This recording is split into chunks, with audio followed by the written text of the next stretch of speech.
Saudações, queridas e queridos! É um prazer inestimável estar aqui com vocês para mais uma aula de Sociologia.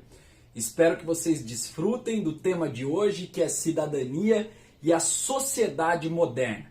Vamos tentar entender o conceito de cidadania e como que ele se forma na sociedade em que a gente vive. Vamos nessa? Bom, para a gente falar um pouquinho de modernidade, nós precisamos entender como que ela surge. E quando a gente fala nesse conceito, nós estamos estabelecendo pelo menos dois pressupostos. Um pressuposto político e um pressuposto econômico. O econômico é a sociedade capitalista industrial, formada no final do século XVIII e que traz consequências até os dias de hoje. A sociedade política foi com a maturidade da burguesia que conseguiu transformar o seu poder econômico em poder político. Ou seja, aquela burguesia que vivia atrelada ao rei passa agora a dominar o Estado e transformar o Estado de um Estado absolutista para um Estado de direito. Ou seja, um Estado onde vai estar aberto para os negócios e principalmente para a igualdade jurídica. É por isso que as revoluções liberais burguesas na Europa, sobretudo a Revolução Industrial e a Revolução Francesa, elas trazem como pilares essenciais para a constituição dessa nova sociedade o conceito de liberdade, que, na verdade, é uma liberdade econômica, onde o Estado vai estar muito atento nas relações econômicas e deixar com que elas fluam. A igualdade, que é um conceito também desenvolvido na Revolução Francesa, que vai trazer não a igualdade social, como no imaginário da maior parte das pessoas era, mas sim a igualdade jurídica, estabelecida em contrato, visto que a sociedade burguesa é a sociedade dos negócios, logo é a sociedade contratualista. Então, para que esses direitos fossem garantidos, ele precisava ser colocado no papel e ser garantido por duas partes. A parte que governa e a parte dos governados. Por isso que essa igualdade jurídica ela vai ser transformada em Constituição. Tentar afastar, obviamente, o direito natural, né, do cargo político, como era estabelecido, então, pelos absolutistas, e também, não, pelo menos na teoria, não deixar com que nenhum indivíduo ou cidadão dessa sociedade tenha um direito por nascimento, vamos dizer assim, um nascimento religioso, onde essa pessoa possa se distinguir das demais por conta de uma escolha divina, por algo que está além da materialidade. E a propriedade, que é um dos pilares que vai sustentar essa sociedade capitalista, que principalmente ela vai ser o motor da acumulação da riqueza e da diferenciação social, certo? É válido a gente lembrar que a propriedade não é algo que vai existir apenas na sociedade capitalista. Em sociedades anteriores a essa sociedade capitalista, nós já temos a presença da propriedade. E a fraternidade, que está dentro do lema da Revolução Francesa, que vai trazer aí aspectos de identidade que formalizam a coesão social, transformando aquilo que a gente chama de símbolos nacionais. Então a fraternidade seria o embrião da construção nacional, o embrião das identidades para a unificação de mercado, das identidades para a unificação de um Estado onde as pessoas vão se sentir pertencentes a uma região e vão defender essa região como se fizessem parte da sua vida. Beleza? Então esses quatro conceitos que foram amplamente explorados nas revoluções liberais burguesas, né, eles são importantíssimos para a gente entender a sociedade moderna. Pois bem, a gente está falando em igualdade jurídica e eu falei para vocês a construção de uma Constituição. Se a gente pegar o conceito de cidadania lá na Grécia Antiga, nós vamos perceber que cidadão era aquele que tinha direito a participar e decidir nas assembleias políticas. Ou seja, em Atenas eram homens livres, atenienses, maiores de 18 anos. Em Esparta, nós vamos ter os esparciatas, que são os guerreiros e os donos de terra. Aqui na sociedade moderna, o cidadão está atrelado a uma gama de coisas que envolve desde aspectos subjetivos a aspectos materiais. Então, ser cidadão, pelo menos na sociedade onde nós temos fundado aí o Estado de Direito, ser cidadão é aquele indivíduo que possui direitos. Ou seja, ele é igual perante a lei, certo? E nas sociedades democráticas de direito, significa que o ser humano tem direito ao voto e o direito a ser o representante da sociedade. Então, cidadania envolve aspectos de participação política, mas aspectos também de direitos e deveres, de responsabilidades e atribuições que as pessoas têm no coletivo. Então ficou estabelecido, pelo menos, que nessa sociedade dos contratos, nós, como cidadãos, tá, não poderíamos ter diferenciações e, consequentemente, os nossos direitos individuais deveriam ser respeitados, como o direito à liberdade de expressão, como a liberdade de ir e vir. Mais para frente nós vamos ver direitos considerados fundamentais, como a moradia, como a educação, né? E uma série de outros direitos que faz a gente existir fisicamente. E a gente tem que lembrar também, né, que um direito que é fundamental da sociedade burguesa e que está assegurada na lei é o direito à propriedade. Ou seja, veja que interessante, a propriedade é uma instituição social que não foi inaugurada na sociedade moderna. Mas, na reestruturação da sociedade, na passagem da sociedade feudal para essa sociedade moderna, o que nós vamos assistir é que algumas instituições elas permanecem e vão ser pilares também dessa sociedade que vem. E uma dessas instituições é a propriedade privada. E essa propriedade privada que dá cara ao capitalismo faz também com que o capitalismo aceite ela dentro do seu sistema econômico e principalmente legitime e legalize ela dentro do seu sistema político. Então, a legitimidade da propriedade privada se dá através da aceitação moral. O que isso significa? Que se a gente sair na rua, há mais ou menos um consenso de respeito à propriedade privada. Já o conceito legalista dela significa que dentro da nossa Constituição, vamos pensar na Constituição brasileira atual, existe um artigo que traz, né, o direito ao indivíduo a ter a propriedade. Então veja que a propriedade é uma verdade que foi construída pela sociedade burguesa e hoje a gente quase não consegue conceber uma sociedade sem propriedade. Pensa comigo, é mais fácil as pessoas imaginarem o fim do mundo do que um mundo sem propriedade. Pois bem, mas antes da gente falar da sociedade contemporânea, eu queria trazer para vocês alguns teóricos contratualistas e o que eles pensavam a respeito da propriedade. Ou seja, se essa instituição social vem antes do capitalismo e o capitalismo agora está formando a sua sociedade, né, com a tomada do Estado, com a chegada da burguesia no Estado e na transformação desse Estado voltado para as concepções burguesas, então nós precisamos compreender o que os teóricos, sobretudo os teóricos iluministas, que são considerados teóricos contratualistas, pensaram sobre a propriedade antes dela ser transformada em algo que vai ser legal dentro do Estado. Vamos pensar então o John Locke. O que o John Locke pensa a propriedade?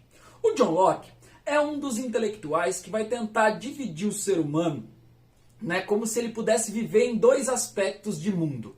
O estado dele natural e o estado dele civil, que é o que a gente chama de política. O estado dele natural seria mais ou menos quais seriam, né, os valores éticos, as práticas políticas dos seres humanos antes da formação da sociedade. É como se fosse entender o ser humano, se ele tivesse alguns valores, alguns princípios, algumas formas de conduta, antes deles pertencerem a uma sociedade. Seria mais ou menos o homem no seu estado primitivo. E aí, o John Locke vai dizer que esse estado natural do ser humano era um estado de liberdade. Ou seja, lá o ser humano tinha pelo menos algumas conquistas que estavam garantidas para ele, que era o direito à vida e o direito à propriedade e o direito à liberdade. Ou seja, existe a natureza. Obviamente que existe essa natureza. E o trabalho humano vai transformar a natureza. Então perceba, a árvore e a floresta, elas são de todos. Todas as árvores e todas as florestas.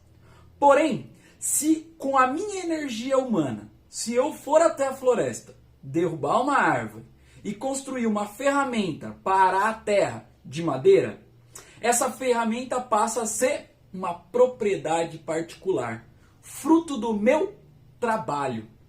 Então, o John Locke é um cara que vai defender a propriedade como sendo fruto do seu trabalho, certo? Então, ou seja, existe a natureza e com a energia humana, obviamente, e a nossa consciência, a gente pode transformar essa natureza em objetos. E esses objetos, por conta de eu ter despendido uma energia e uma consciência, esse objeto passa a ser meu, como uma propriedade. Pois bem, um outro filósofo teórico contratualista, né, vai dizer aí que a propriedade privada, ela é o fruto da desigualdade. Então o Jean-Jacques Rousseau é um cara que vai tentar se aprofundar ainda mais nos aspectos da sociedade burguesa e também vai tentar entender esse estado primitivo do homem para tentar traçar o que a propriedade significa para as sociedades modernas. E ele também concorda numa certa divisão de estado de natureza e estado civil, esse estado político. E ele vai acreditar que o homem no estado de natureza, ele não sabe exatamente se esse homem já viveu no estado de natureza, mas o que ele está querendo dizer é que o homem, sem ter o envolvimento da sociedade, ele teria alguns princípios éticos. Ou seja, como se fossem princípios naturais, princípios do próprio comportamento humano.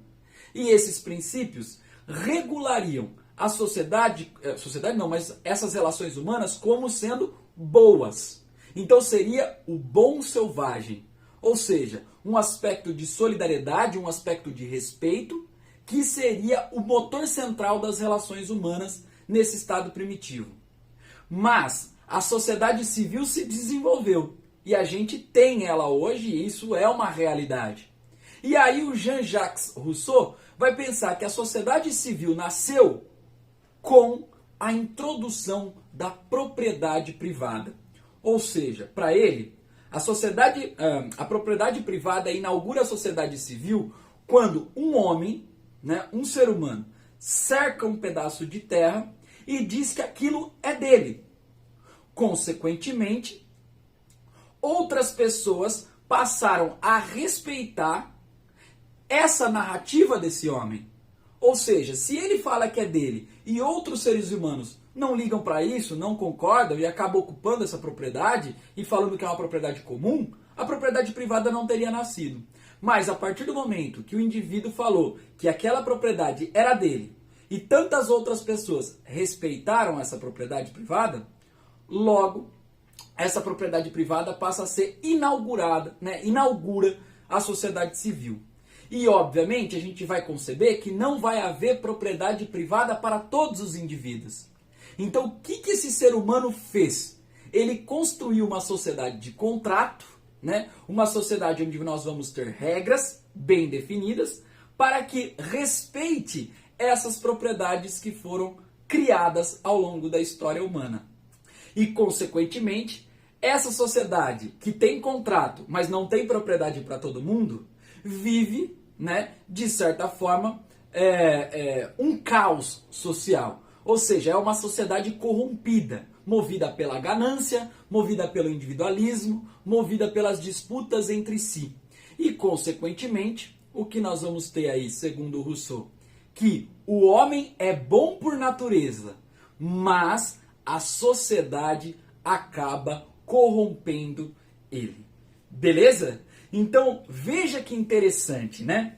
Ambos, mesmo o Locke, que tem uma visão mais positiva da propriedade, e o Rousseau, uma visão mais negativa da propriedade, mais crítica da propriedade, né? Mas ambos concordam que a propriedade privada faz parte da criação da sociedade civil. E ainda mais, se ela é um dos pilares da sociedade moderna burguesa, consequentemente, a cidadania está atrelada à propriedade também. Então, ser cidadão, além de você ter direito à vida, à liberdade e alguns outros direitos, um direito fundamental que constitui também o ser cidadão é o direito à propriedade. Nós vamos ter até uma discussão muito interessante, porque o Engels, que foi o grande parceiro teórico do Karl Marx, vai dizer que o que o Locke estava pensando, na verdade, era a propriedade pessoal, que é fruto mesmo de um trabalho individual, certo? O que isso significa?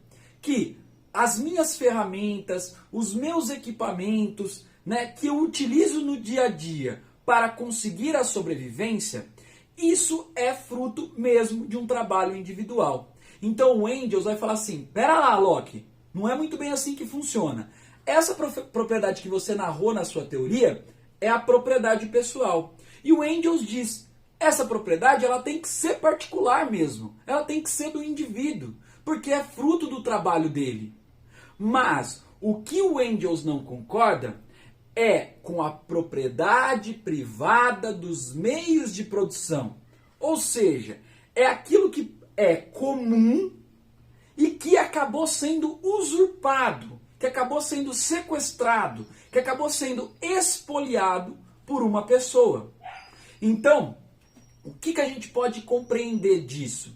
Que se a gente está falando de uma terra muito grande, né, onde o indivíduo não é capaz de produzir nela toda, né, e consequentemente ele utiliza o trabalho de outras pessoas para explorar essa terra e consequentemente, né, acumular posses com relação à exploração desse trabalho e consequentemente o acúmulo dessas posses vai fazer com que ele compre mais terra ou que compre mais meios de produção, veja que o que ele está fazendo não é necessariamente fruto do seu trabalho, mas fruto da exploração de outros trabalhadores e que ficou com ele, que consequentemente ele transformou em capital e acabou comprando outras propriedades. Beleza? Então veja que interessante, outra coisa, né? Vamos supor aí que a gente fale de um jeito mais primitivo, então, da agricultura, né? Para você produzir alimento, ninguém consegue produzir o alimento sozinho para garantir a sua sobrevivência. Então, todos os processos de produção da existência humana, né, desde o seu nascimento, mas pensa nas coisas mais substanciais para a vida, como a casa, como vestir-se, né, como plantar, tudo isso são aspectos criados através de relações sociais, de produções sociais coletivas. Ou seja, ninguém consegue plantar sozinho. E se conseguir plantar sozinho, esse plantio, obviamente que foi fruto, você acabou conseguindo plantar por conta de um conhecimento anterior ao seu. Então veja que o ato de plantar envolve uma construção social anterior a mim ou junto comigo no ato de plantar. Então o que o Engels está falando é o seguinte, já que a produção da vida humana, mesmo da vida individual, é uma produção coletiva, não cabe existir propriedade privada dessas coisas. Porque a propriedade privada dessas coisas nada mais é do que a usurpação de trabalhos individuais.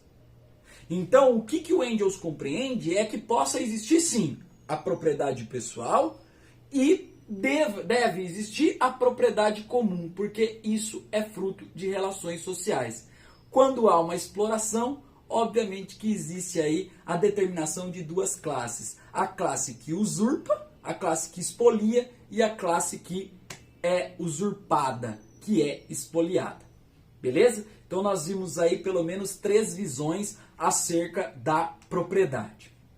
Pois bem, o que a gente está querendo discutir aqui é que a sociedade burguesa, ela criou algumas verdades, que hoje são verdades praticamente naturalizadas no seio da sociedade. O que isso significa? Que ficou construído, pelo menos no nosso imaginário, que o ser humano tem alguma essência, né?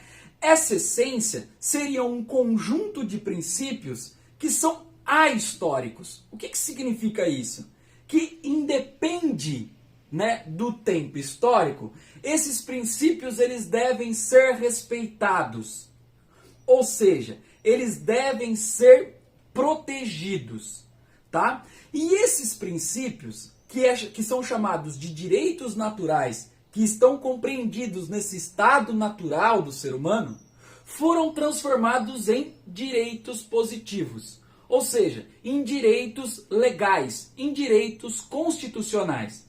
Então veja que interessante. Os direitos naturais, que a gente chama também de justnaturalismo, é transformado em direito positivo, que a gente costuma chamar hoje de direitos humanos, certo? Mas veja que esses direitos humanos, eles são uma construção de uma sociedade. Principalmente porque, se a gente fizer uma análise mais empirista do ser humano, a gente vai compreender que, obviamente, que a biologia acaba influenciando os comportamentos, mas não existe, de certa forma, uma essência do que é ser humano, tá? Então, é nessa passagem que a gente tem da construção civil, da construção da sociedade civil, para também a construção dos direitos civis e, consequentemente, daquilo que ficou sendo chamado por nós, pós Segunda Guerra, de direitos humanos. E esses direitos humanos hoje, eles formam o que a gente chama de uma instituição social, certo? Então vamos entender um pouquinho sobre esses direitos humanos, que foi criado ali com uma força muito maior pós-Holocausto, né, e que ficou estabelecido na Declaração Universal dos Direitos Humanos, na Organização das Nações Unidas em 1948. E ali está estabelecido um conjunto de regrinhas que as sociedades modernas devem respeitar. Ou seja, que o Estado deve respeitar, que os governantes devem respeitar. Pois, se eles não respeitarem, eles estariam no contrassenso do movimento moderno. Beleza? Então a primeira coisa é o reconhecimento por esses estados modernos de que os indivíduos são livres e iguais. Iguais perante a lei, certo? Eles não são iguais biologicamente falando, né? Eles também não são iguais nos aspectos sociais. É reconhecido para eles o direito à vida, o direito à liberdade e o direito à segurança.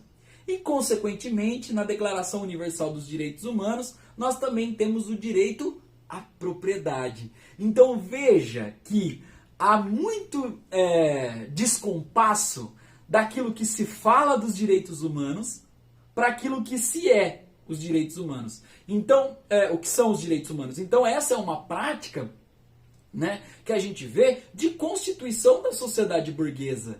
Então, muito se diz aí, mas porque os direitos humanos são comunistas, não sei o quê, papapá. Não, são pilares de formação da sociedade burguesa. Lá está garantido o direito à propriedade, né? E aí, essas verdades que foram construídas ao longo de um processo de sociabilização, elas estão inseridas nas nossas instituições sociais também. Então, por exemplo, nós temos aí as escolas que ensinam esses valores, obviamente, e acabam reproduzindo esses valores, as famílias que também representam esses valores e acabam educando os seus filhos dessa forma, né? A igreja muitas vezes acaba inserindo nisso. E aí a gente tem esses processos de socialização, que são os processos de criação de laços afetivos e de relações sociais que vão educando e transformando os novos seres humanos. Então veja, quando eu tenho o meu nascimento, eu sou, obviamente, envolvido pelas relações sociais. E eu sou educado a partir dessas relações, desses padrões e dessas instituições. Essas instituições acabam me influenciando. Mas, consequentemente, eu também sou um agente histórico e posso influenciar essas instituições. É claro que há instituições mais poderosas e mais cristalizadas no seio da sociedade em determinados momentos históricos, mas elas são formadas por seres humanos. E esse processo de influência, né, e de criação de laços afetivos e de relações sociais, nós chamamos de socialização. Então, a socialização acontece desde quando nós somos crianças, né, bebês, até quando nós nos tornarmos mais adultos. Perceba que nenhum ser humano é capaz de viver é capaz de nascer e viver sozinho, né? Esquece a gravidez, mas se colocarem você no mundo já com um dia de vida, nós não conseguimos nos alimentar, nós não vamos conseguir andar, né? E perceba que o fato da gente andar é um fato estimulado pelos nossos pais, né? Se a gente demorar muito tempo para andar, nós vamos ter comportamentos diferentes daquilo que está estabelecido pela nossa sociedade. Isso vai afetar nas nossas relações sociais também. Então, o ser humano por si só é um ser social, porque a identidade do outro, né, e a ação do outro faz também a construção a minha construção, a minha individualidade e a minha humanização. Beleza? E, consequentemente, essa socialização ela acaba construindo parâmetros de verdade, como, por exemplo, a propriedade, como, por exemplo, o direito à vida, a liberdade de expressão e assim sucessivamente, que são, pelo menos, pilares fundamentais da sociedade burguesa ocidental. Beleza? Então, pessoal, fica assim então a nossa aulinha de direitos naturais, direitos humanos, cidadania e sociedade moderna. Espero que vocês tenham gostado e assista a nossa próxima aula, que a gente vai falar sobre minorias sociais, cidadania e sociedade moderna. Um abraço.